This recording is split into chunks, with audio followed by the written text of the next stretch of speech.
Nós vivemos hoje numa cultura de pluralidade, de muitas coisas. E eu fui, chamado a atenção esta semana para o texto que nós estamos passando aqui, olhando, que é o capítulo 9 de João, a cura de um cego de nascença. Este é o 7º milagre de Jesus no Evangelho de João.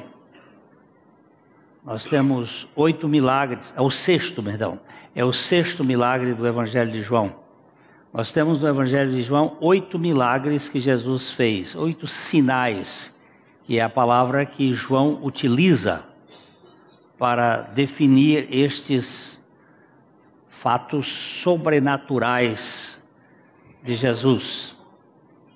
O primeiro sinal foi a transformação da água em vinho no casamento de Caná da Galileia, onde o Senhor apresenta o sinal pela palavra. Maria chega para Jesus e diz: olha, a festa está chegando ao fim porque acabou o vinho. Temos que lembrar que a festa de casamento no tempo de Jesus demorava em média 7 dias. Não é essa festinha michuruca de hoje em dia, que vai até a madrugada e pronto. Quando vai a madrugada, né? Essa festinha que não vinha os parentes de longe, a família, e era um festão. Então eles tinham que manter a adega cheia, tinham que ter bastante comida, porque não existe festa sem comes e bebes. E ali, no meio da festa, talvez no 3º dia, no 4º dia, estava... Aí Maria diz: olha, eles não tem mais vinho. Aí Jesus até responde assim: olha, o que tem a ver com isso? Eu não... Chegou ainda o meu momento, minha hora. E logo em seguida ela diz assim: fazei tudo quanto ele vos disser. Maria, que já tinha percebido que Jesus era mais do que qualquer outra pessoa, o Messias, porque ela engravidou de um modo sui generis. Quando Jesus se perdeu aí lá pelos 12 anos de idade, quando eles foram a Jerusalém para adorar, e elas viajaram voltando para Galileia, depois de um dia eles não achavam Jesus, voltaram, encontraram Jesus sentado no templo, conversando com os doutores da lei, deixando os caras. Ela já percebeu que o menino não era. E quando ele chega na hora de começar, ele diz: não, eu não vim para transformar água em vinho, eu vim para transformar facínora em santo. Eu vim transformar bandido em filhos de Deus. Essa é o pano de fundo. Mas ele fez a festa continuar, porque ele é a festa. Jesus é a nossa festa. A alegria está nele. Por isso que Bach escreveu aquela composição maravilhosa: Jesus, a alegria dos homens. E o segundo sinal, aqui o primeiro sinal está focalizado na palavra. O segundo sinal é a cura do filho do régulo. Morava em Cafarnaum, menino adoeceu, Jesus estava em Caná, ele vai lá, já fiz aqui várias comparações, 27 quilômetros daqui a Arapongas. Ele vem de lá na sua Biga, provavelmente, chega lá em Caná e diz assim: olha, meu filho está doente, está à morte, vai lá para curar meu filho, o senhor sabe que eu preciso da cura do meu filho. Jesus disse: eu não vou, vai você, o teu filho vive. E aqui não é a palavra em si, é a palavra e a fé. O homem creu na palavra de Jesus e partiu. Aí nós vimos aqui que ele não partiu no mesmo dia, ele partiu no dia seguinte. Ele ficou lá em Caná. Ele já tinha se desencanado da ideia de que o menino agora já está curado. E ele foi comer um peixe na casa do Simão. Isso aqui é minha imaginação fértil. Ele foi comer com um amigo e tomar um vinho e beber lá e conversar e bater um papo e foi. A palavra de Deus gera fé, e fé na palavra de Deus gera milagre, acontecimento. O terceiro sinal foi a cura de um paralítico que estava há 38 anos na beira da piscina de Betesda, esperando a cura. A meu ver, esse paralítico, ele representa o povo de Israel, que passou 40 anos no deserto. Em 2 anos de deserto, eles andaram 85% do caminho, e em 38 anos eles andaram 15%.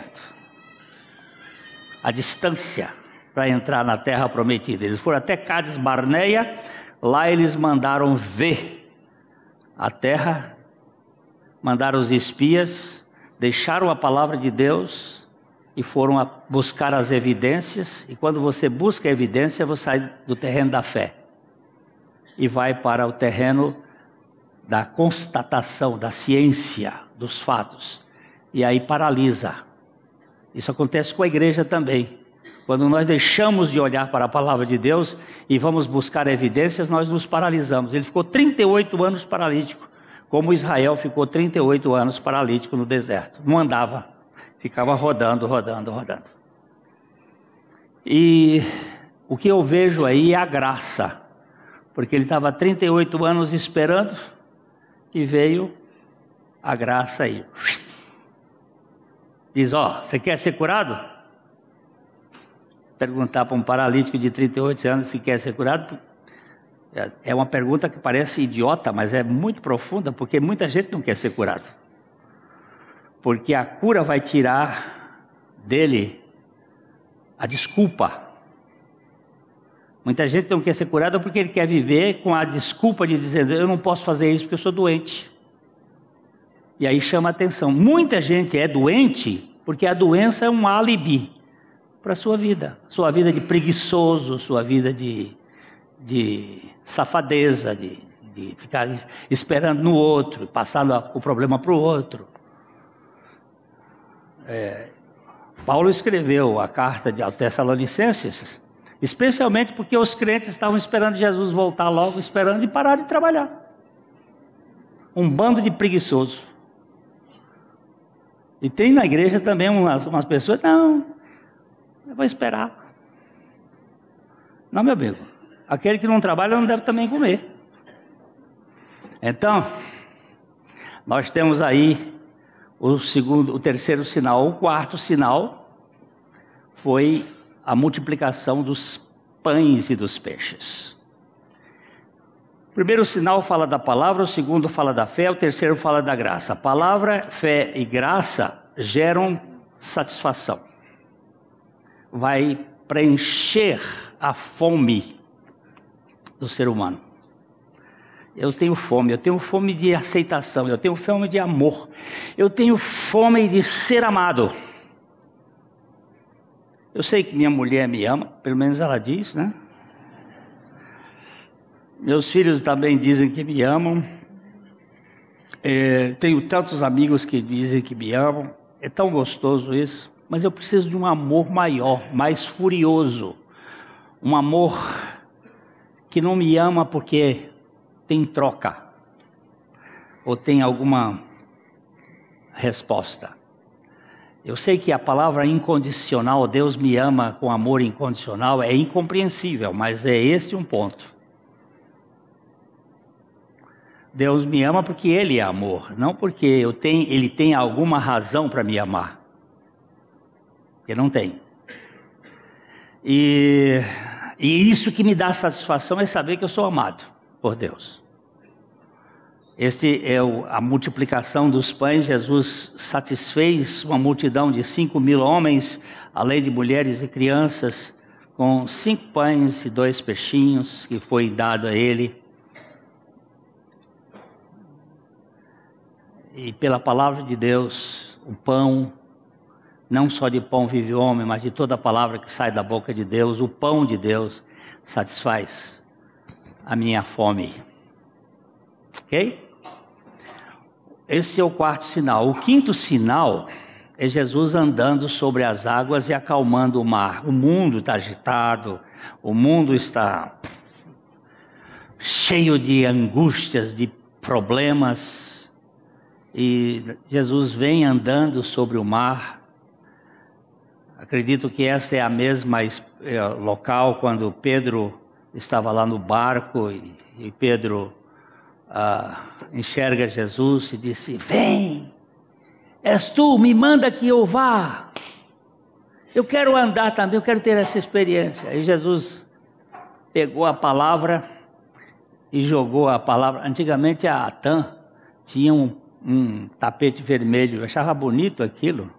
Quando você ia descendo do avião da TAM, pelo menos em Teresina aconteceu comigo isso, a moça fazia assim, soltava aquele tapete, aí você descia, passava em tapete vermelho, todo parecendo gente. Aí Pedro está lá dentro do barco, aí ele diz: Senhor, se és tu, manda com uma palavra. Aí Jesus fez assim, vem. E Pedro começou a andar em cima da palavra. Ele não andou em cima da água, não. Ele andou em cima da palavra daquele que é a palavra, daquele que tem palavra, daquele que sustenta o universo pela sua palavra, daquele que salva o homem pela sua palavra, aquele que santifica o homem pela sua palavra, aquele que faz todas as coisas segundo a sua palavra. Vem, Pedro. E Pedro veio. De repente Pedro deixou de olhar para o Senhor e para a palavra e Senhor, salva-me. E ele estendeu a mão e segurou. Este é o sinal da paz, do descanso, de ter o Senhor como nosso Salvador. O 5º sinal é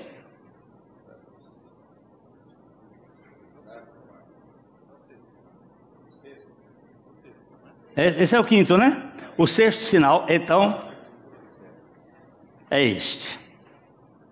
A cura de um cego. Cego de nascença. Nunca se tinha visto isso. Nunca se tinha na história da humanidade. Nasceu cego. Aí vem aquela coisa toda. Quem pecou? Esses, seus pais e tal. Já temos visto vários aspectos aqui do texto. Mas hoje eu fiquei assim... essa semana eu fiquei olhando esse versículo 25. O versículo 25.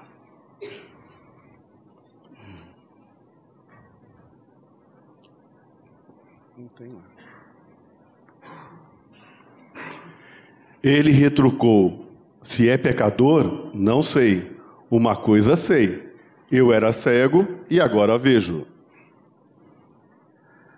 O cego estava sendo agora confrontado pelos fariseus. Os fariseus perguntando: mas escuta, como é que foi? Como é que você viu? E aquela discussão toda. E essa palavra, uma coisa sei. Que eu era cego e agora vejo.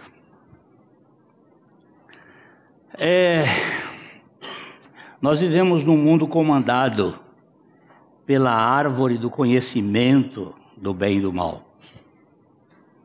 Nós caímos por causa dessa árvore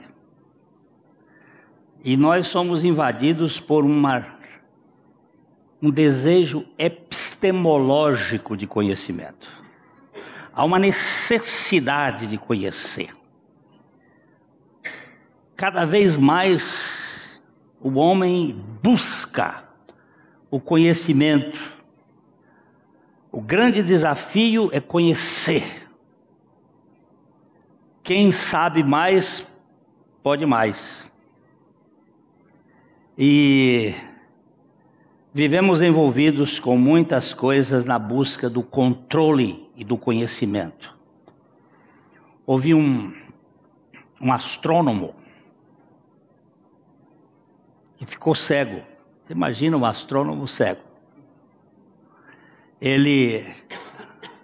Richard Foster, ele viveu pesquisando astros em Greenwich, fazendo exames super dimensionados para dizer, de repente ficou cego.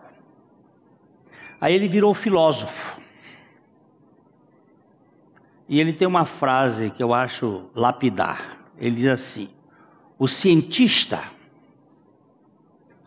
sabe mais e mais sobre menos e menos, até saber quase tudo sobre quase nada.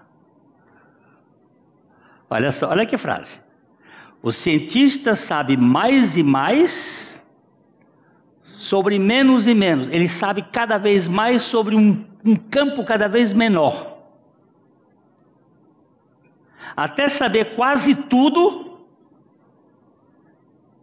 Por exemplo, saber quase tudo sobre o átomo, sobre quase nada. O filósofo sabe menos e menos sobre mais e mais, até saber quase nada sobre quase tudo. O cientista sabe mais e mais sobre menos e menos. O filósofo sabe menos e menos sobre mais e mais, até saber quase tudo sobre quase nada sobre quase tudo. O conhecimento é tão raso, mas essa é a disputa. Eu sou filósofo, sou cientista. E há uma grande guerra do conhecimento. Mas eu fiquei aqui parado nesse versículo. Uma coisa eu sei. Uma coisa eu sei. Eu era cego. E agora eu vejo. Eita mundo! Nós vivemos num mundo tão agitado. E eu queria fazer então uma caminhada aqui sobre essa uma coisa que eu encontro na Bíblia. Em Lucas, no capítulo 10, do verso 38 ao verso 41, e depois a gente passa o 42 para uma segunda etapa. Nós temos aqui Lucas 10, 38, Jesus estava fazendo uma passeada, caminhada, e chegou em Betânia, na cidade onde habitava essa família. Indo eles de caminho, entrou Jesus num povoado, e certa mulher, chamada Marta, hospedou-o na casa. Tinha ela uma irmã, chamada Maria, e esta quedava-se assentada aos pés do Senhor, a ouvir-lhe os ensinamentos. Marta agitava-se de um lado para outro, ocupada em muitos serviços. Então se aproximou de Jesus e disse: Senhor, não te importas de que minha irmã tenha deixado que eu fique a servir sozinha? Ordena-lhe, pois, que venha ajudar-me. Respondeu-lhe o Senhor: Marta, Marta, andas inquieta e te preocupas com muitas coisas. Até aqui. Vamos voltar um pouquinho aqui. Essa senhora Marta era uma mulher. Parece que o fato de que ela o hospedou, ela era o personagem principal da casa. Era a figura que dava a palavra. A gente não sabe se ela era casada e ela mandava no marido. A gente não sabe disso. Porque ela é que mandou, ela é que o hospedou. Porque tem muito caso assim, né? A mulher manda e fica por conta dela. Ela o hospedou. E ela tinha uma irmã. Você vê que a irmã é secundária, a Maria. E ela quedava-se assentada, a Maria, aos pés do Senhor, a ouvir-lhe os ensinamentos. Ela queria um conhecimento, mas ela queria o conhecimento com a fonte do conhecimento. Com aquele que é o conhecedor conhecendo o conhecido. É aquele que dá o conhecimento. E ela estava ali aos pés. Agora, a Marta, ela o quê? Agitava-se de um lado para o outro, com muitos serviços, muitas coisas. É aquilo que ele se chama de azáfama.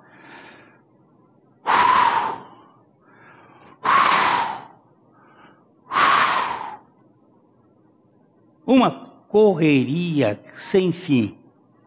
E de um lado para o outro, então ela se aproximou de Jesus e disse: Senhor, tem um expositor bíblico que acha que esta frase aqui, ela é irritada. E ele faz umas observações na forma gramatical para mostrar que existe aqui Senhor, não é Senhor, é Senhor. Senhor, não te importas que minha irmã tenha me deixado que eu fique a servir sozinha? Você já escutou isso na sua casa? Por acaso já passou isso pelo seu ouvido assim? E aí ela disse assim: ordena-lhe, pois, que venha ajudar-me. E o Senhor então usa essas expressões quando há duplo chamamento, é que Deus quer falar muito fortemente. Abraão, Abraão. Jacó, Jacó.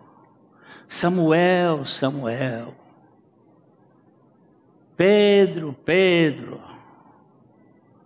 Jerusalém, Jerusalém. Ele está falando profundamente. Marta, Marta. Mulher.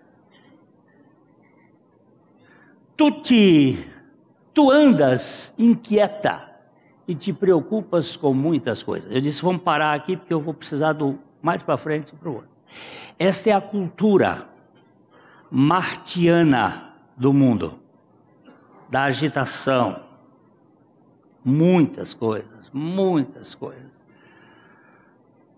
E nós nos preocupamos com muita coisa. Há uma cultura de complicação, de excessos, de pluralismo sufocante. Uma jovem me procurou esta semana reclamando de sua agenda intensa,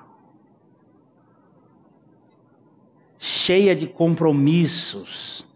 E ela disse: eu estou perdendo minha vida no correr atrás do vento, das vaidades sem limites e da falta de perspectiva.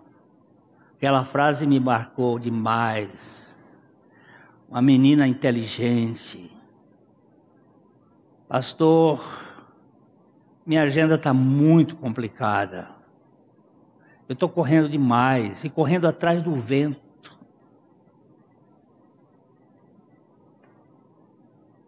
Tanta coisa, mas sem sentido. Eu estou me envolvendo com tanta coisa. O que eu faço, pastor?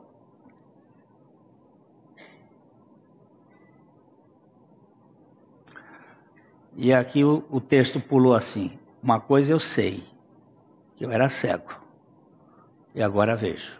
Mas vejo quem? Quem é que eu estou vendo?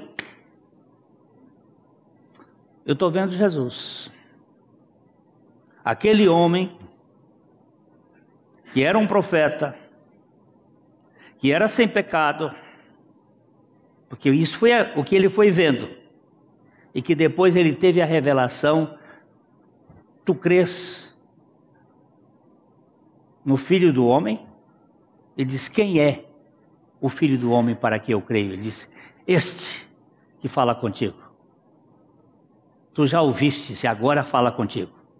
Uau, quem é? O que você está vendo nesse mundo? Novela da Globo Lixo?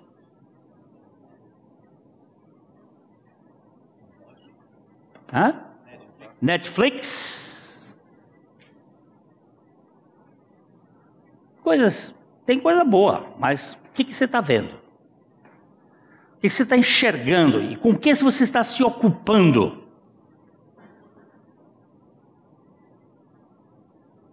Porque não adianta meter o pau nas coisas lá fora e dizer está tudo errado, mas quem tem o controlezinho da televisão sou eu. Quem tem o controlezinho do que eu estou lendo sou eu. E o que eu vou buscar sou eu. Essa cultura complicada de excessos precisa ser avaliada. Vivemos envolvidos com muitas coisas.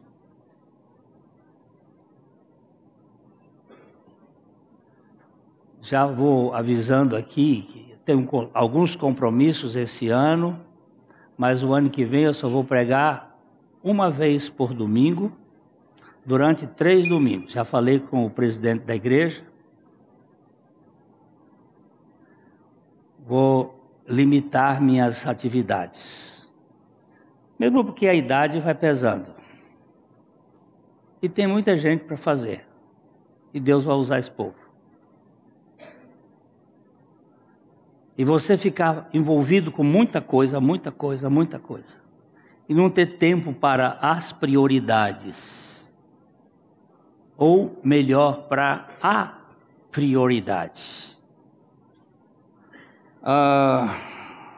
Peter Drucker, aquele grande economista americano, uma vez um empresário americano foi conversar com ele e disse assim: Peter, eu queria saber qual devia ser as minhas prioridades dentro da minha empresa. Ele deu um soco na mesa e disse: quando foi que você viu a palavra priorities no plural, a não ser no século XX, na língua inglesa? Não existe priorities, existe priority. Ele era um judeu. E ele disse: sua prioridade é Deus. E your priority is God.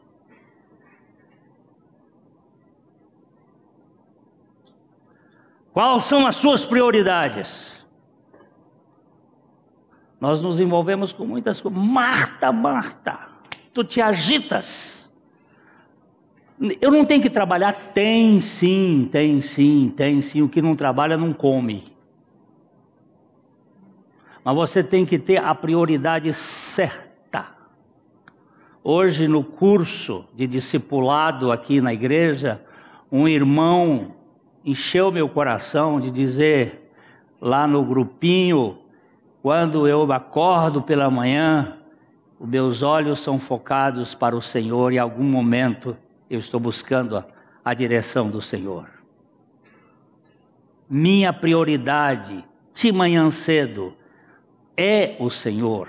Eu sei que tem algumas pessoas que são noctívogas, elas são mais vivas de noite do que de dia. Então, a hora que você estiver mais desperto, busque a intimidade com Ele e dele parta a direção para os seus projetos. Precisamos de uma ênfase na simplicidade. E aí eu fui considerar, com a fala daquela menina, que este ponto da simplicidade, da singeleza de coração, tanto no nosso olhar como no nosso laborar, precisa nos invadir. Uma coisa, Jesus fala para o moço rico. Nós vamos dar uma lidinha nesse texto em Marcos 10, 17 a 22. Marcos 10, 17 a 22. E pondo-se Jesus a caminho, correu um homem ao seu encontro e, ajoelhando-se, perguntou-lhe: Bom mestre, que farei para herdar a vida eterna? Eu só queria, Fernando, parar um pouquinho aqui, que aqui nós temos uma grande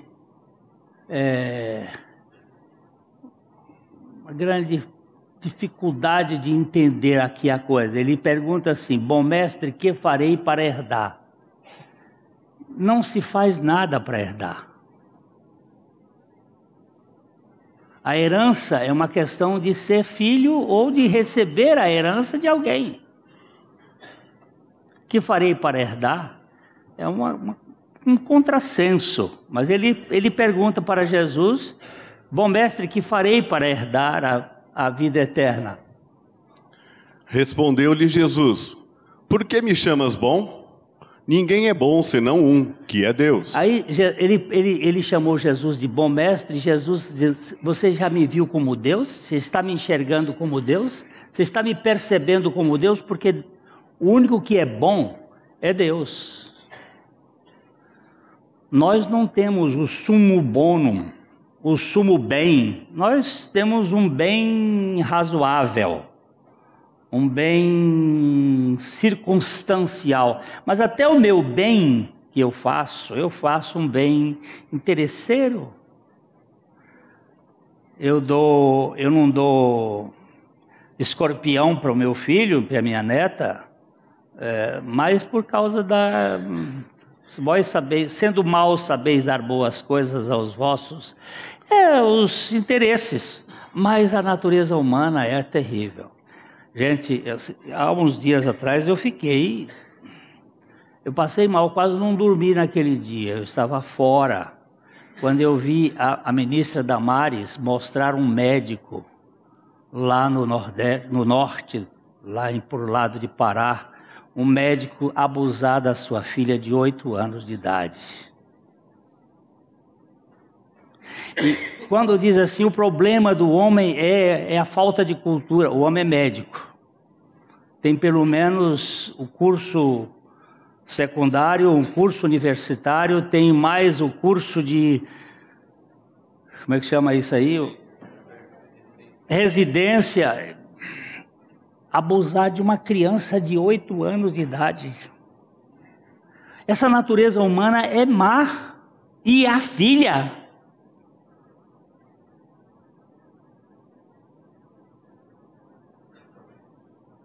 E saber que eu sou dessa raça?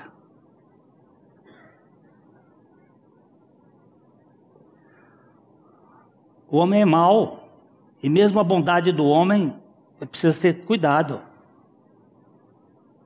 Agora, pô mestre, que farei? Você está me vendo como Deus? Porque o único que é bom é Deus. Então, aí Jesus diz o quê?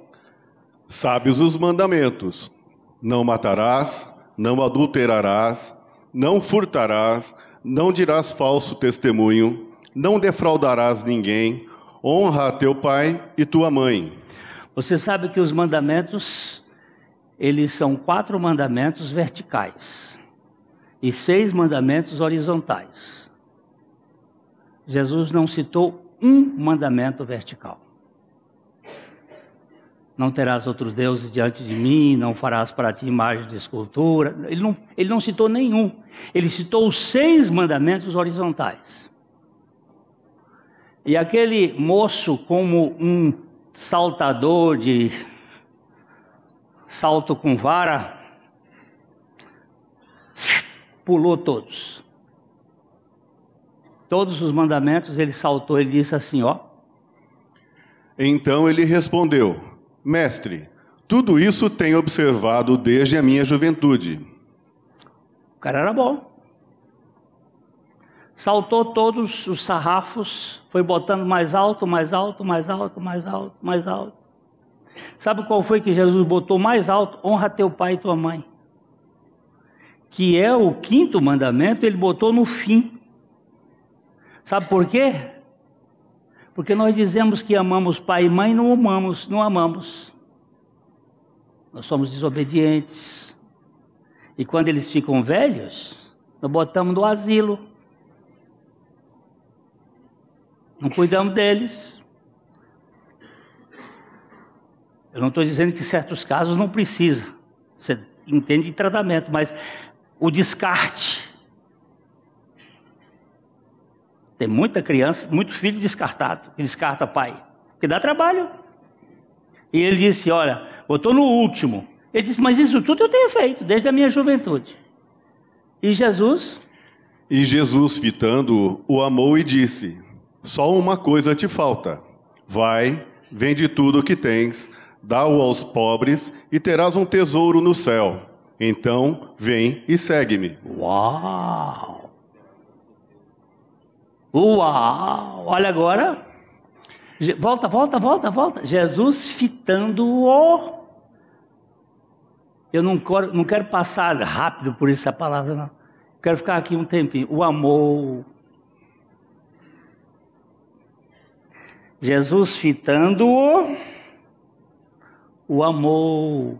E disse, vai, descarta,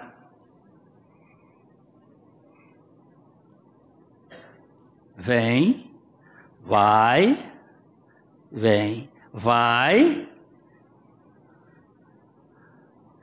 vende tudo quanto tem, dá aos pobres e terás um tesouro no céu. Então vem.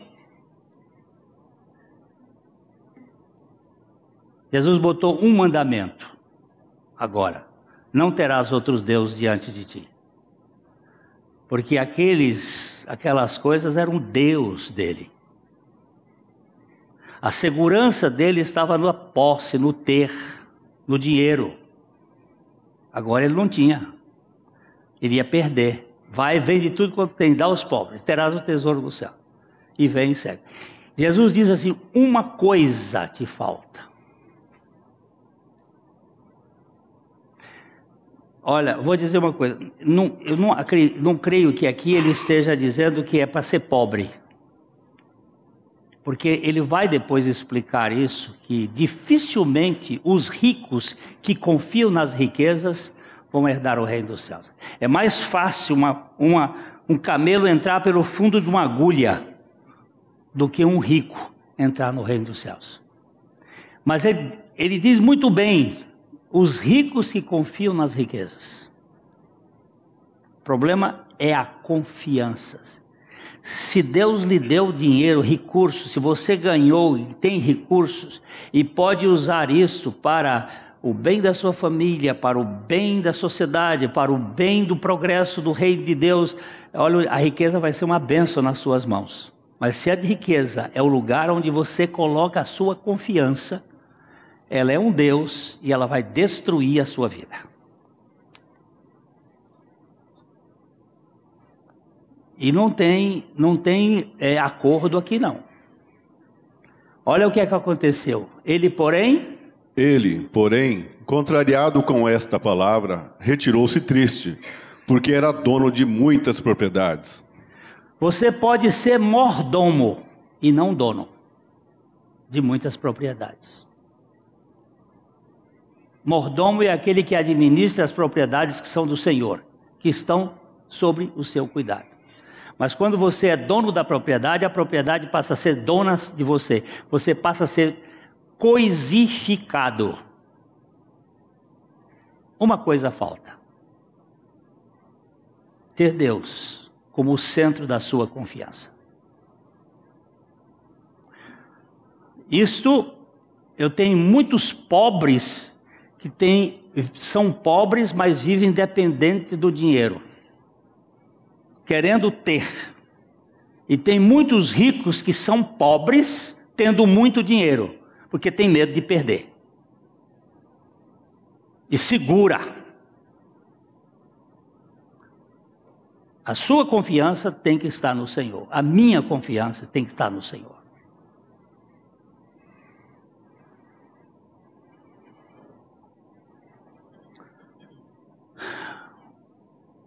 Vamos voltar agora para Lucas 10, 42. Eu preciso ter uma coisa, confiança em Deus. Agora eu preciso ter mais uma outra coisa. uma agenda simples. Lucas 10, 42. Entretanto, pouco é necessário, ou mesmo uma só coisa. Maria, pois escolheu a boa parte, e esta não lhe será tirada. Maria, porém, escolheu a boa parte. Ela escolheu. E vou dizer uma coisa aqui. Muita gente acha que Maria é ociosa. Mas foi Maria que deu a oferta maior para adoração.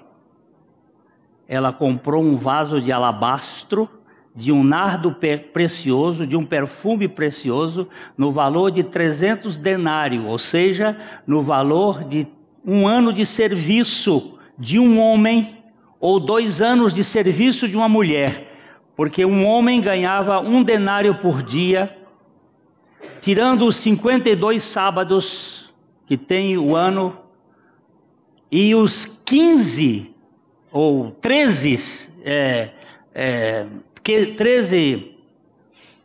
feriados em Israel, ele tinha que trabalhar 300 dias, ganhando 1 denário por dia. Era a oferta de 1 ano de trabalho de um homem. E como as mulheres sempre foram mal pagas, elas ganhavam metade. Maria trabalhou 2 anos para dar uma oferta que não ia servir para nada. Do ponto de vista do pragmatismo, quebrar e colocar nos pés do Senhor. Tanto é que Judas foi absolutamente contundente com o Senhor. Para que esse desperdício não podia dar aos pobres? Ele também fazia parte do fome zero. Vamos dar aos pobres, só que era pobre para ele, porque ele era ladrão, metia a mão na bolsa. E depois ele vendeu o Senhor pelo dízimo da oferta de Maria, por 30 moedas de prata. Agora, meus irmãos,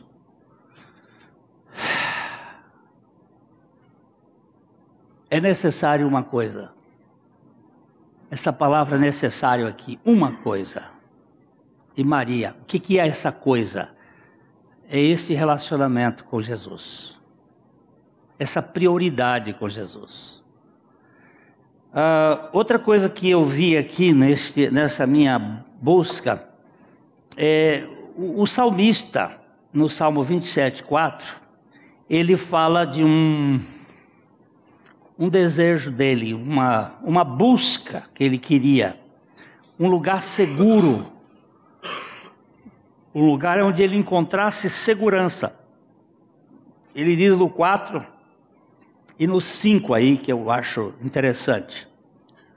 Uma coisa peço ao Senhor e a buscarei, que eu possa morar na casa do Senhor todos os dias da minha vida, para contemplar a beleza do Senhor e meditar no seu templo. Pois no dia da adversidade, ele me ocultará no seu pavilhão, no recôndito do seu tabernáculo me acolherá, elevar-me-á sobre uma rocha. Aqui não é, eu não estou achando que Davi quer morar no templo todo dia. Isso aqui trata-se de uma realidade espiritual. Eu quero estar na presença do Senhor. Eu quero buscar a presença do Senhor. Eu quero estar na sua intimidade. Porque nas adversidades, Ele vai me ocultar no seu pavilhão e no recôndito do seu tabernáculo me acolherá e elevar-me-á sobre uma rocha. Quando eu encontro essa rocha aqui, eu já vou olhando para ela e dizendo assim: ô Jesus, você está aqui? Tu és a minha rocha, o meu lugar de segurança, minha habitação segura. Uma coisa o salmista buscava: morada segura.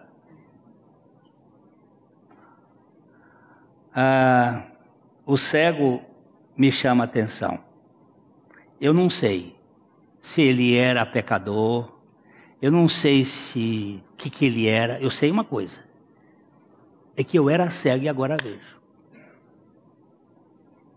A pergunta que eu faço para você, que resposta você daria para alguém para a sua intimidade com o Senhor? É que você, uma coisa sabe, que você era um cego espiritual e agora vê? Qual é o seu testemunho para este mundo? Qual é o meu testemunho? O que eu tenho que dizer para as pessoas que me indagam?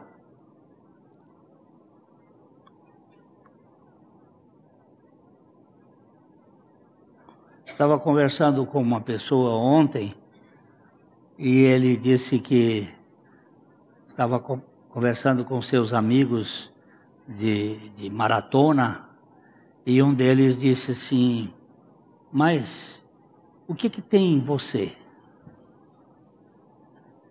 O que é isso? Ele disse, o que tem em mim é Cristo. É Cristo.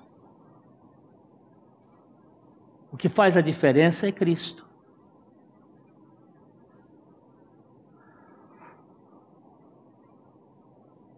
Paulo tinha um desejo na vida dele. Vamos dar uma olhada em Filipenses 3, de 12 a 14.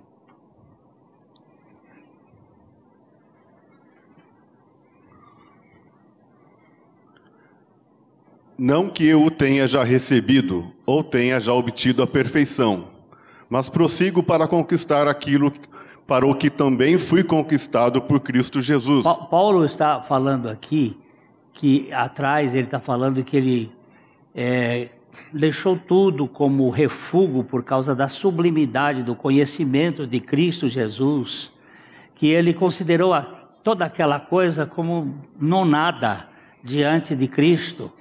E agora ele diz, mas eu não encontrei, ainda não alcancei a perfeição, mas uma coisa eu faço, olha só. Não prossigo para conquistar. Irmãos, vamos lá. Irmãos, quanto a mim, não julgo havê-lo alcançado, mas uma coisa faço, esquecendo-me das coisas que para trás ficam e avançando para as que diante de mim estão, prossigo para o alvo, para o prêmio da soberana vocação de Deus em Cristo Jesus. Opa! Paulo, o que você faz? Olha, gente, eu esqueço das coisas que para trás ficam. Você já teve muito problema para trás na sua vida? Vixe! Você está retida neles? Você fica... Quando você vai conversar com as pessoas, você fala deles assim como motivo de chamar atenção. Ah, naquele tempo, sabe? Não. Ele está dizendo aqui, ó, esquecido. Esquecido das coisas que para trás ficam. Tem muitos de nós na nossa vida que fomos... marcados, estigmatizados, desprezados, rejeitados, e aí fica com o olhar no retrovisor o tempo todo, vendo aquilo que aconteceu. E ele diz assim, olha, nem o bom nem o ruim, é que eu, irmãos, quanto a mim, não julgo haver alcançado a perfeição, mas uma coisa eu faço. O que você faz, Paulo? Esquecendo-me das coisas que para trás ficam e avançando para as que diante de mim estão, prossigo para o alvo. Onde é que está o alvo? Em Cristo Jesus. O alvo é em Cristo Jesus. Estou caminhando para esse alvo. Meu passado foi apagado lá na cruz. Minha conta foi paga. Não tem que ficar retido. Sabe, cara? Esse moço aqui, ele tem uma aparência diferente e ele vai a alguma igreja aí, olha para ele porque ele tem como é que sabe isso? Alargador de orelha. Mas eu queria que tivesse uma turma aqui que tivesse um alargador de zumbido para ouvir a palavra de Deus e não olhar as pessoas pela aparência, mas olhar as pessoas pela ótica de Jesus. A ótica de Jesus é olhar as pessoas e tratar as pessoas do ponto de vista da sua graça. Deus não está decepcionado comigo, eu gosto dessa frase, porque Ele nunca teve expectativas a meu respeito. Então esse Deus que está aqui na minha Bíblia é o Deus que restaura o quebrado, o fracassado, o problemático. Mas eu não preciso ficar retido no passado, ficando aí escarafuchando, pegando. Você sabe, eu fui rejeitado por meu pai. Ainda que meu pai e minha mãe tenham me abandonado, o Senhor me acolheu. Oh, gente.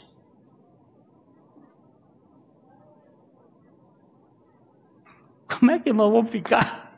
E ele aqui coloca muito bem, né? Eu prossigo para o alvo. Agora, a última coisa que nós precisamos ter é o time de Deus, o tempo de Deus, o momento de Deus. Deus tem um kairos para cada coisa. Tem um tempo em que Ele... E eu queria olhar aqui um texto de 2 Pedro, capítulo 3. Nós vamos ler um pouquinho, ele um pouquinho mais longo, mas nós vamos terminar. Como o nosso compromisso não é com o fantástico, mas com o espetacular Jesus de Nazaré, nós ficamos aqui um pouco mais. Só um tiquinho mais. Então... Amados, esta é agora a segunda epístola que vos escrevo. Em ambas, procuro despertar com lembranças a vossa mente esclarecida. O que o Pedro está querendo pegar com aqueles crentes é que eles são esclarecidos, mas eles precisam ter lembranças de algumas coisas importantes.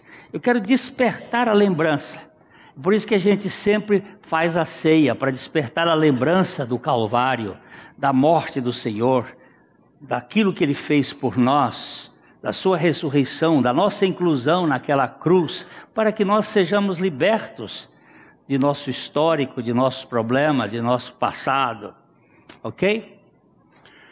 Para que vos recordeis das palavras que anteriormente foram ditas pelos santos profetas, bem como do mandamento do Senhor e Salvador, ensinado pelos vossos apóstolos. Então aqui ele coloca a lembrança que a gente precisa ter dos santos profetas que falaram as palavras de Deus, dos mandamentos do Senhor que foram ensinados pelos seus apóstolos.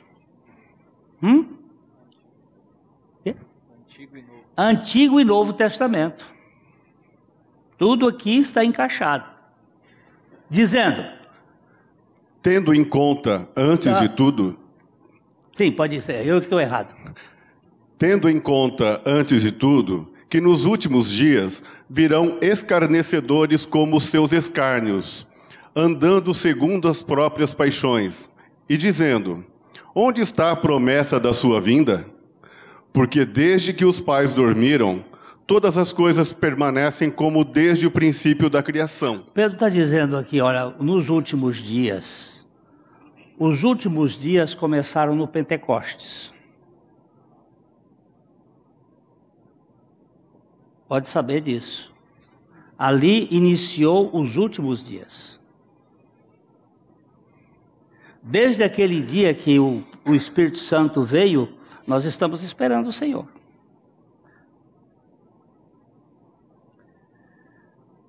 Mas essa turma diz assim, olha, desde que nossos pais morreram, que as coisas continuam do mesmo jeito, nós vamos ficar aqui esperando, quando é que ele vai voltar? Quando é que ele vai voltar? Aí ele vai dizer assim, ó. Porque deliberadamente esquecem que de longo tempo houve céus bem como terra, a qual surgiu da água, e através da água pela palavra de Deus, pela qual veio a perecer o mundo daquele tempo, afogado em água. Aqui ele fala do tempo de Noé. Ele diz, houve céus, houve terra, que veio da água pela palavra, e que depois veio a perecer o mundo daquele tempo afogado em água. Agora ele vai dizer, ora, os céus que agora existem e a terra, pela mesma palavra, têm sido entesourados para fogo, estando reservados para o dia do juízo e destruição dos homens ímpios. Agora ele vai mostrar aqui que se houve uma destruição lá no passado, vai haver uma destruição no futuro. A primeira foi por água, a segunda será por fogo. O fogo, inclusive, para purificação, para que haja um novo céu e uma nova terra, onde habitam a justiça. Essa terra que está aqui, o que estamos entesourando aqui, vai tudo para o fogo. Aquela casona bonita que eu construí vai para o fogo. Aquele carrão que você tem lá vai para o fogo. Está sendo entesourado para o fogo. Isso tudo vai ser queimado. E não adianta você dizer, vamos proteger o planeta. Pode proteger do jeito que quiser. Também não acredito nesse negócio como é que chama? Aquecimento da terra, eu não acredito nisso. Eu sei que o fogo vem do Senhor. Ele vai botar fogo na terra. E não adianta, eu não acredito. Tudo bem, você tem direito de não acreditar. Agora a palavra de Deus não vai mudar porque você acredita ou não acredita. Ela é eterna. E ele diz, ora os céus estão, agora existe a terra, a mesma palavra tem sido entesourada para fogo, estando reservada para o dia do juízo e destruição dos homens ímpios. Isso significa que eu já saí daqui nesse tempo. Porque eu já não sou mais ímpio, agora eu sou pio. Ele me deu fé para crer nele. Todavia? Há todavia uma coisa, amados, que não deveis esquecer, que para o Senhor um dia é como 1000 anos, e 1000 anos como um dia. Não se esqueça que o time de Deus não é igual Cronos, é Kairos. Que um dia para o Senhor é como 1000 anos e 1000 anos como um dia. Você sabe da história do judeu que chegou para o Senhor lá no monte, no muro das Lamentações, e ele começou: Javé, é verdade, Javé, que um dia para o Senhor é como 1000 anos. E o Senhor respondeu: é verdade. E que 1 milhão para o Senhor é como 1 centavo. É verdade. Aí ele disse: me dá 1 centavo, Senhor. Aí o Senhor respondeu: espera um dia.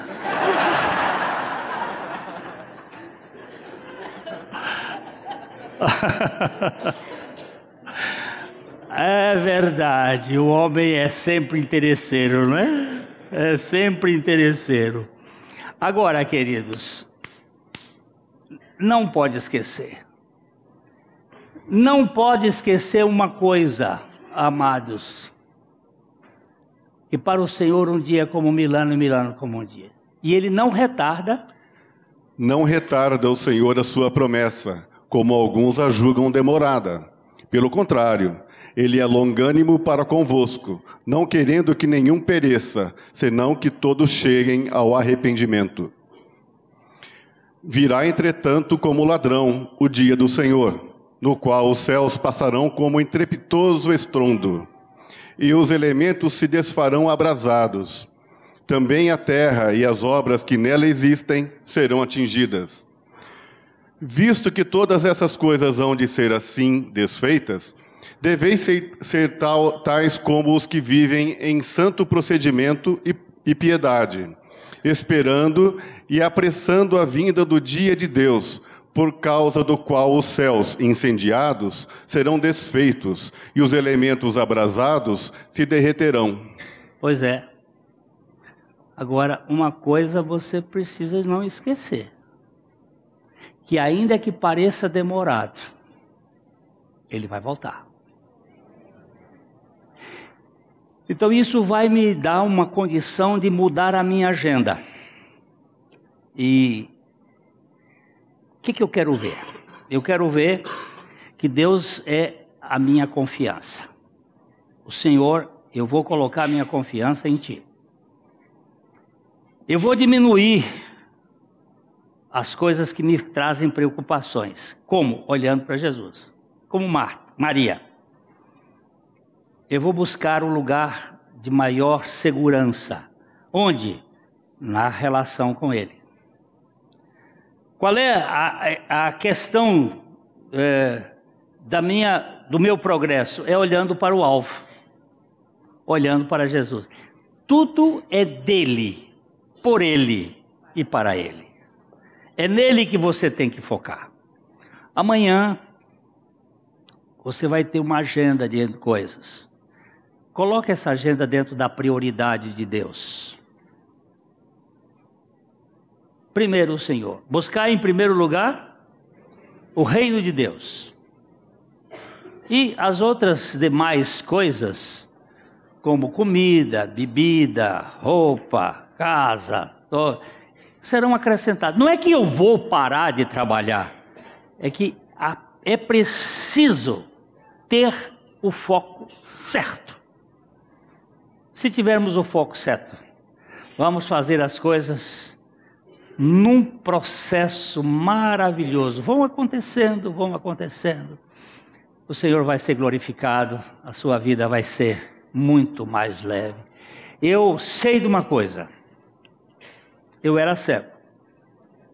Agora vejo.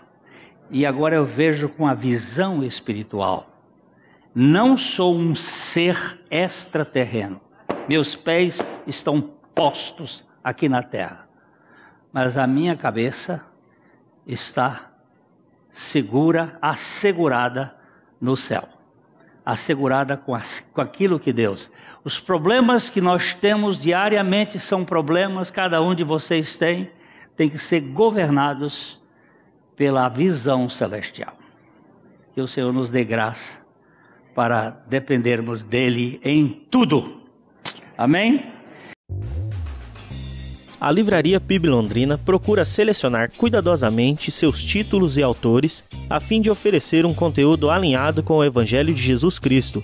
Bíblias, livros de teologia, devocionais, literatura infantil, biografias, comentários bíblicos e muito mais. Dispomos também de um acervo de CDs e DVDs das mais de 5.000 mensagens ministradas na Primeira Igreja Batista em Londrina. Visite a Livraria PIB Londrina e conheça ainda mais.